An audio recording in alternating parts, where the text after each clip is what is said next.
Infocel, tecnología de la información para la toma de decisiones.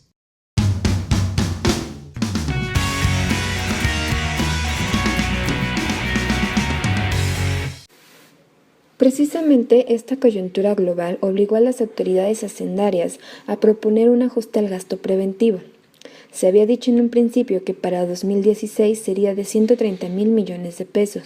¿Qué factores ocasionaron para que este ajuste fuera menor a esa cantidad? Yo lo que creo que hay que ver es que México está inserto en la economía global y no nos podemos abstraer de la misma. La verdad es que los últimos 5 años han sido años en los que el crecimiento estimado a principios de año para la economía mundial pues no se han dado, se han revisado a la baja. Lo mismo ha sucedido para la economía de Estados Unidos y ese efecto ha impactado en México.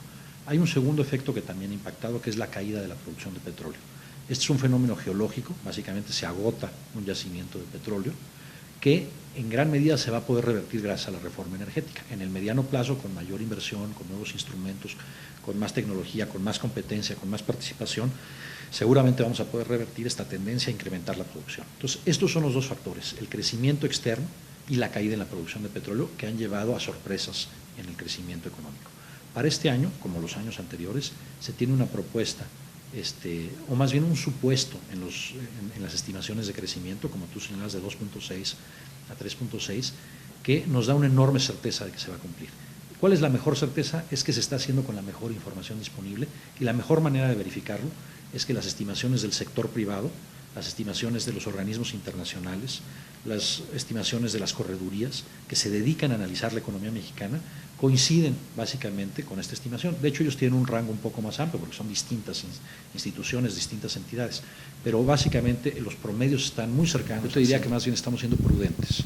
Acuérdate que cuando se construye el presupuesto, si utilizas un número alto, por ejemplo, tú lo dijiste con mucha claridad, ha habido volatilidad en el tipo de cambio. Si hubiéramos tomado el tipo de cambio que había hace 2 semanas en el mercado, pues ya ahorita estaríamos 30 centavos abajo. Entre más alto es el tipo de cambio que se utiliza para las estimaciones, porque México vende petróleo en el exterior, implica mayores ingresos para el gobierno.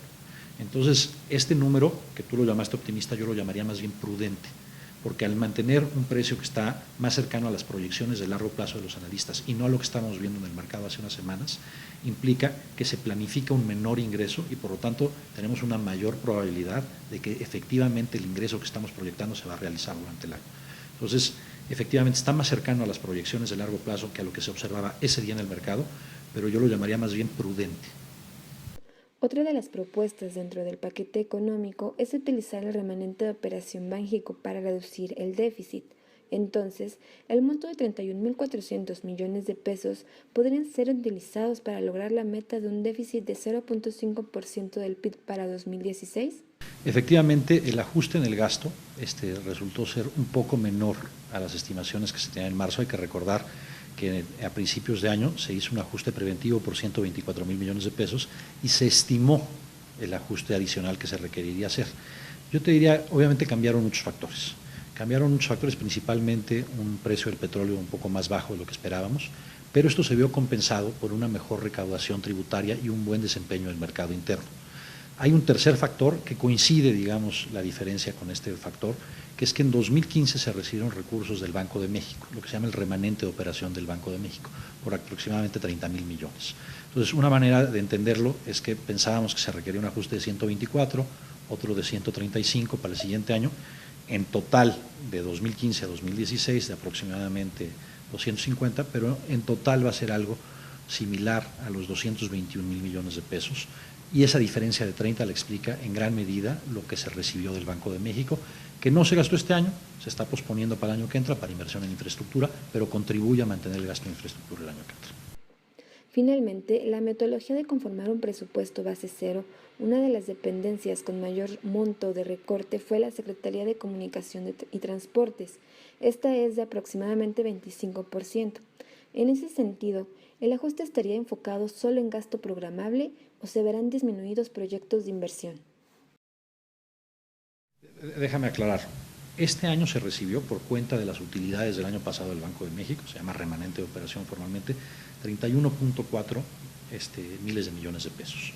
Lo que se dijo es, no vamos a gastarlo este año, ¿Por qué? Porque no queremos que un gasto no recurrente se vaya a gasto corriente y de eso pues te genera una presión de gasto hacia adelante, una presión permanente. Lo que queremos hacer es ahorrarlo este año y el año que entra gastarlo en infraestructura, y al gastarlo en infraestructura se convierte en una fuente de ingresos permanentes. Entonces, un ingreso no recurrente se convierte en una fuente de ingresos permanentes.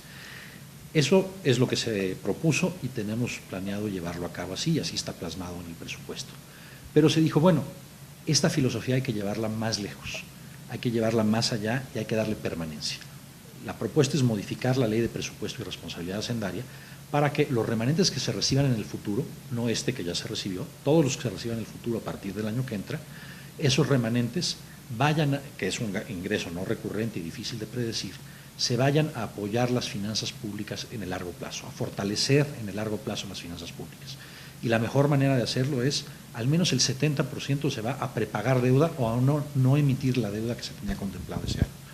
Y el 30% adicional también apoya las finanzas públicas de largo plazo, va primordialmente a los fondos de estabilización de los ingresos presupuestales. Entonces, es llevar lo que ya se hizo este año y que se va a utilizar el año que entra a ley y llevar esa filosofía, darle permanencia para que los ingresos no recurrentes apoyen de forma permanente las finanzas públicas.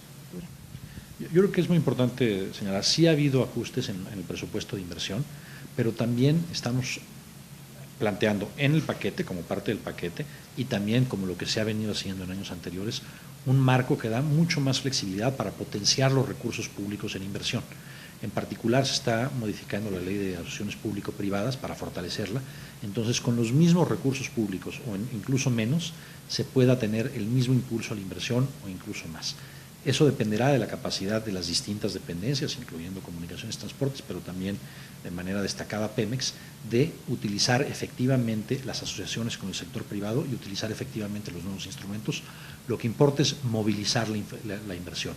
Lo que importa no es qué tanto recurso público se asigna, sino cómo se utiliza ese recurso público para movilizar inversión y que sea inversión eficiente y que sea inversión de alto impacto que mejore la productividad de toda la economía. Para Infocel, Evelyn Villarello.